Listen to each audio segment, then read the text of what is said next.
Boom! Darn it! Come on! I thought it was far enough away for that not to hit me. Oh, camera, what are you doing? Thank you. Alright, welcome back over to Let's Play Sly Cooper and the Thievius Raccoonus. Ugh.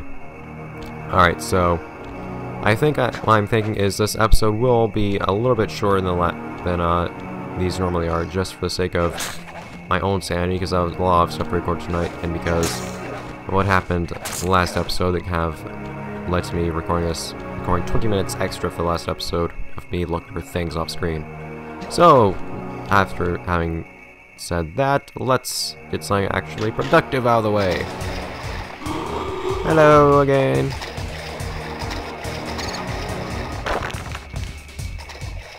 That's convenient. And now you're just gonna kind of clip through everything solid. Yeah, just going back, sure. Not entirely sure what their own thoughts were just there, but whatever. What's this thing I'm looking at right here?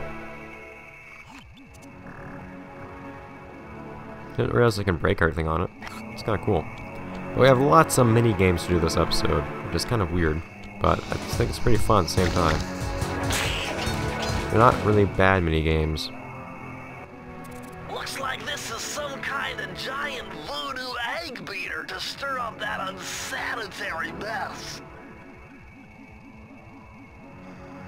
If I could unlock the cauldron's lid, I might be able to thrash their production and build up enough steam pressure to get launched up to Ruby's Skull Temple. Okay, sounds like we've got a plan. To get around that thing, try moving in the shadows made by the masks so that the guards won't see you.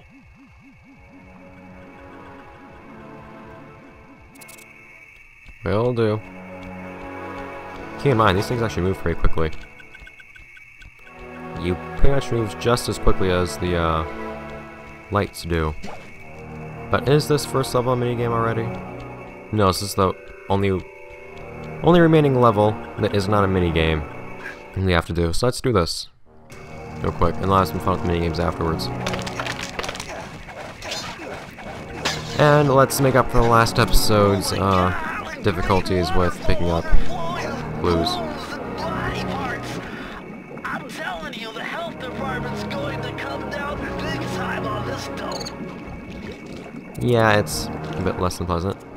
And, yeah, that's where we're going. Right through this, of course. I like how this game just always decides to tease you in so many ways. They try to make you think that you don't have everything collected when you actually do. And they just always show you what you're looking for from the very beginning of a level, too. This game's dubs. But we have a tool this time. Well, not just find things like this. But I will also say this level, aside from having some problems to make you backtrack like crazy just because of its general layout, also has some issues where, for some reason, something that will happen often is that, also don't touch these spiky log things, something that will happen often is if you fall into the water, even if you have super not drowning abilities, you'll oftentimes just kind of drown. I don't know why, but I've drowned multiple times in this level. That's not supposed to be a thing that's happening, but it is. I have absolutely no idea why. I don't know if it has anything to do with the fact that I'm using hacks or not. Instead of hacks being a widescreen hack. So there's a big spiky log thing preventing our passage. You can destroy that just by breaking a candle somehow. Everyone want a profile on this guy. Thermal head Tosphorus. Does not like rainy days. Goodbye.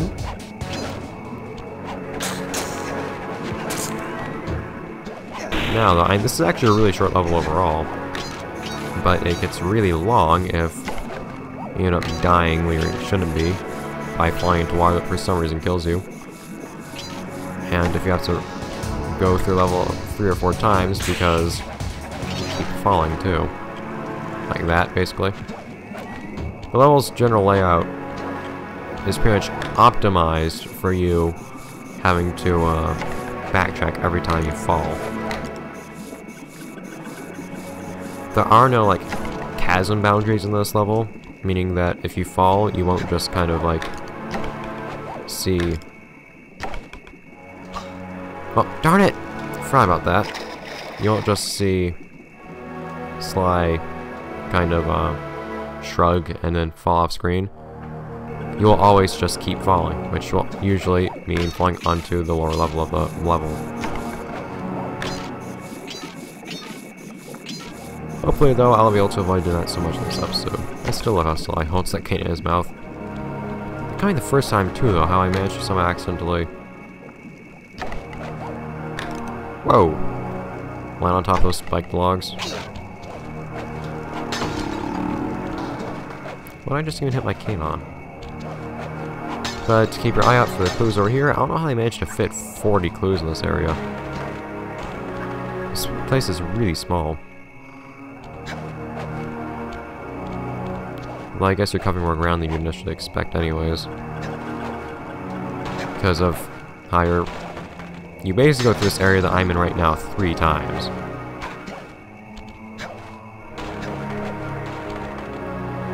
And that's without actually backtracking. So I guess there's a lot more length to this place than one might initially think, but even then.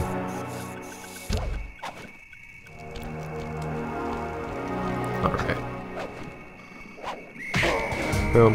Other guy doesn't care if you take him out, which is nice. Contrast to other levels where all the guards freak out if you take one out. We'll have to hit this guy as well. And we're good with that. Of course, they also put lots of these things in one place, so I guess that's another way of getting 40 clues into a level. Thing is, though, if I want to get all the clues, I also have to jump down to here.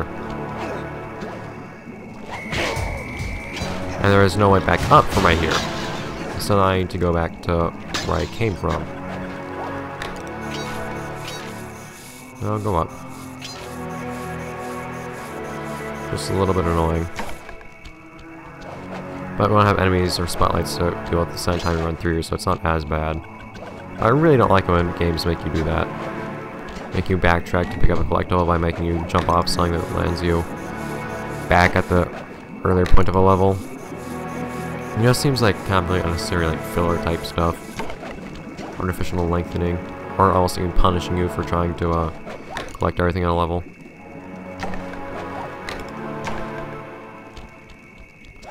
Just keep in mind that these wood things break.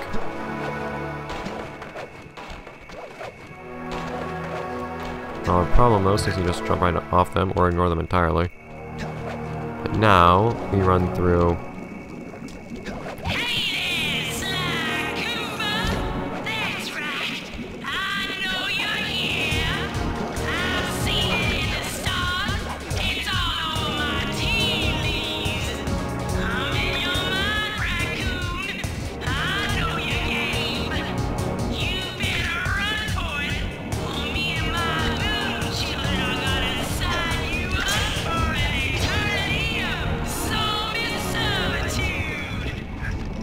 I can't remember if I want to go for those bottles below me right now or not. I think I'll wait. Oh, that was nice.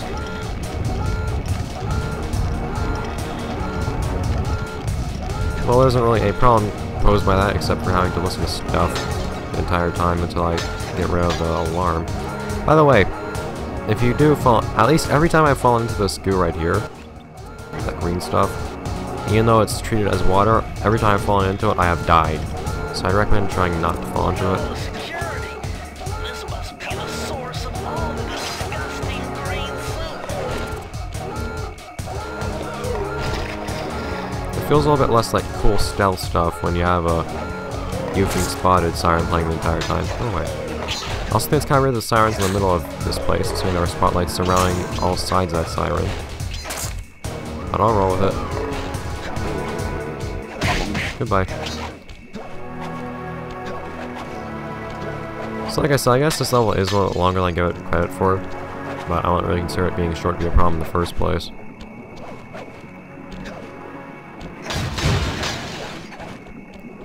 And hi. Once you break this thing, it makes a vine appear that we can slide across. Don't worry that we don't have everything yet, because... Well, have some more things to pick up right there. Yeah, it was a good idea for me to make this rail up here first. Now it's really hard to... I've never actually managed to jump onto those snakeheads from the rail. So I recommend doing is jumping down there from here. There we go. And then jump onto the rail. And go back up. And just backtrack up to the vault. It took me a lot longer in total than I did the first time because I had to die so many times and then just have lots of general issues getting through this place. Finding out what jumps I can and can't make. But now it's all simplified for your viewing pleasure. That's why I don't do blind playthroughs of things. These codes are nothing before my righteous analytical ability. It's nothing! The combination has to be 571. That was kind of a reference to something, except something that most of my audience wouldn't really know, and it's an incredibly vague reference anyways. Ready for fighting games. What's this one again? Mind-bending. It's Matthew de la Coupe's perpetual slow motion technique. With this move, you can slow down time whenever you want, not just while jumping. Hold down the triangle button to use it. Basically just an upgrade. Not really sure why this wouldn't just be on the same page as the other slow motion technique. But, basically, the way this works now is, if you're on the ground, things will be slow as long as you're holding, as long as you're holding triangle. If you're not on the ground, it'll just be like normal. It'll be slow until you hit the ground. So if you want to use weird 300 style slow motion and then normal speed effects, you can do that to make your combat a little bit more climactic, I guess.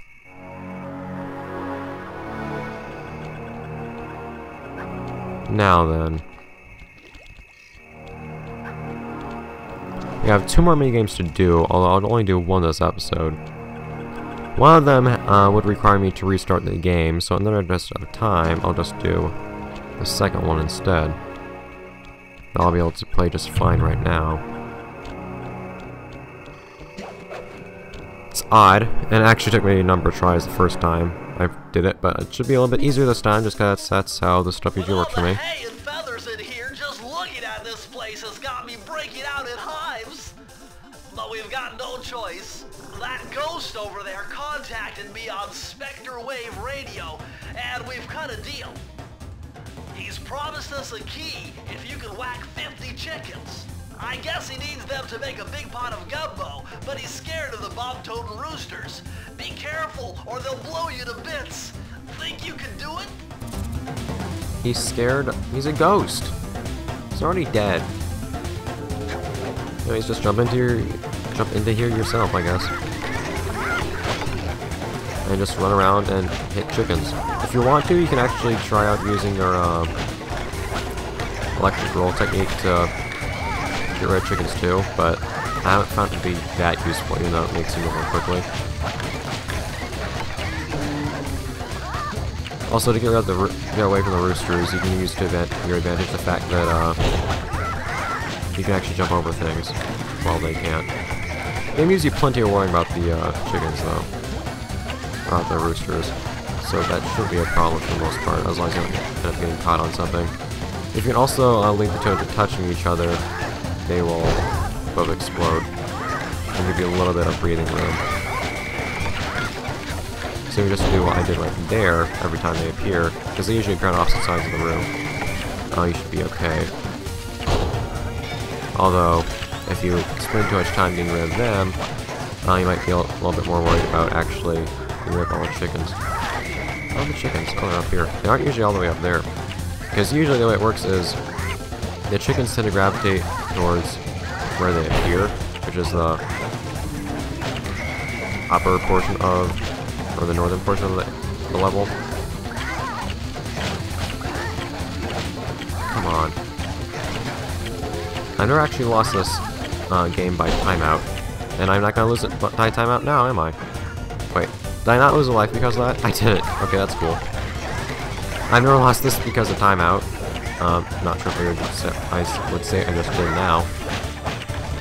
if you spend too much time trying to avoid the roosters, because they generally tend to actually drive away from the chickens just because of how that kind of works out, where the chickens usually are and where safe spots usually are away from the roosters. You'll just end up running out of time. So you need to be pretty effective, at actually dispatching chickens all the while. Of course I'm just starting to get a game over, that's cool. Game overs in this game aren't fancy or anything. Sorry to disappoint if that's the case. No, there are certain games that I just never got a game over and I don't really want to. Whoops, I didn't see them at all. I don't have my speakers loud enough, I can't hear the whistle. There are certain game series I've never even gotten a game over and I also kind of want to, just to like see what the game over screen is like. Like, I've never gotten a game over in a Klonoa game. I don't even remember what the game over screen is. I think it says like wake up or something like that. Or something weird like that. It's something odd. It's cool though. You get a game over in one of the Klonoa games. I've never had that happen though. I've gone close in Klonoa too, but... Oh, come on! He was right next to me. Even when I died a ton of times doing this on camera, I didn't have problems with the roosters appearing and then immediately killing me. Not sure if this episode will be much shorter or not than the last one, actually.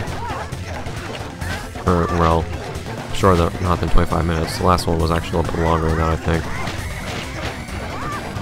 Depending on how much I cut out.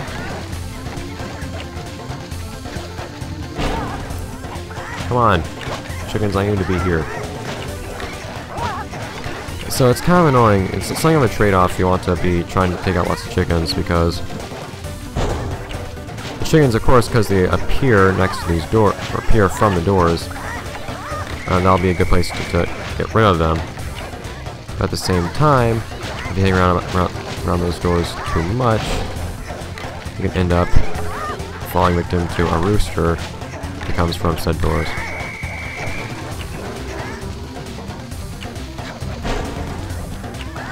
I guess that's the only way you can do it. If you get them both close to each other, but they're not quite touching, you can actually just jump over the two roosters and they'll run straight into each other. Now I should be fine. There we go.